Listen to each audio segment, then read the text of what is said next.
Hey guys, in this video I'm going to show you how to increase your font size on Facebook. If you find this video helpful, please drop a like and subscribe to my channel.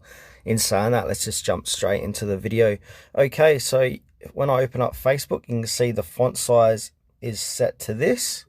Now to make this bigger, what we can do is go back to your home screen and now click onto the settings app or icon on your mobile device. Now from here, we need to scroll down and look for display. Go ahead and click onto display and navigate lower and we'll see font size and style. So go ahead and click into font size and style.